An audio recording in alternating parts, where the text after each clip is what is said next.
ng pinya.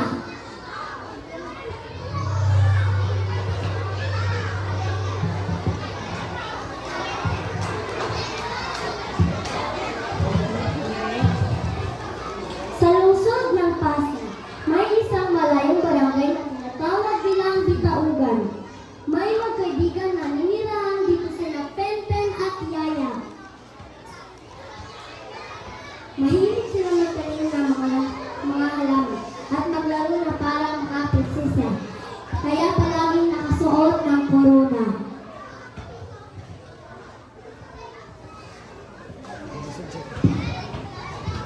Isang araw, pumunta sila sa buloy para maglaro ng tagu-taguan nang hindi napagpaalam sa kanilang mga magulang.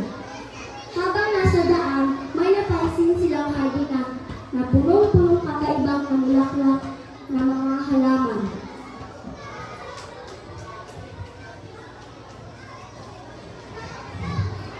Wow! Ang ganda ng lugar! Halika Yaya, puntahan natin.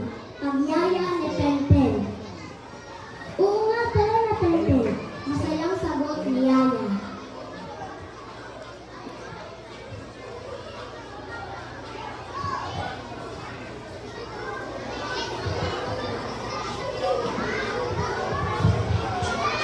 Sa sobrang kagalakan, ay pinitas at pinaglaruan nila ang nagagandang mga bulaklak sa loob ng hardin.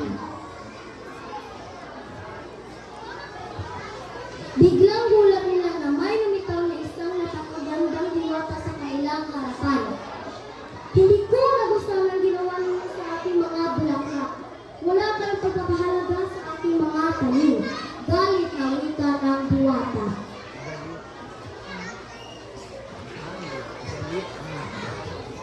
Patawad po, mahal na diwata.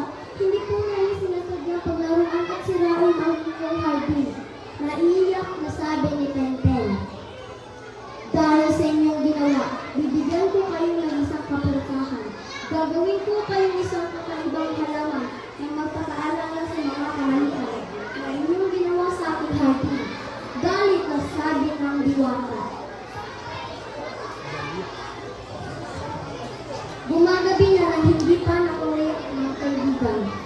Hinanap sila ng kanilang mga anak, pero hindi sila nakita.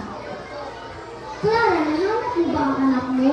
Tanong ni Aling Maria. Hindi ko pa nakikita, Maria. Nasaan na kaya ang mga batang ito? Nag-alala ang tanong ni Aling Clara.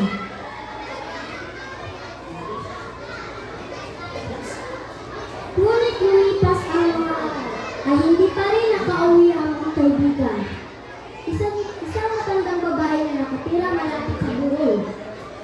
Ang nakapansin ko sa hindi pang karaniwang halaman na umubo dito. Ito ay mayroong luntiang dahon na matutulis ang bunga nito ay hugis ulo ng tao na nakapalibutan ng mga hugis mata.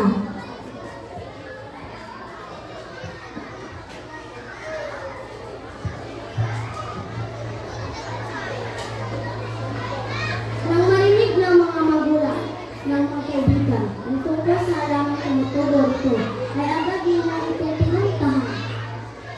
Maria, tignan mo ang bunga ng halaman ito.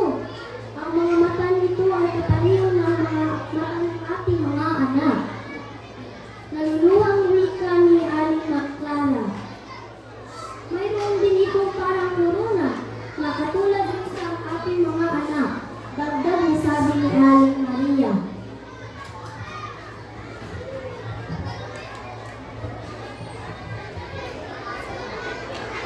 Sa labis na kalungkutan,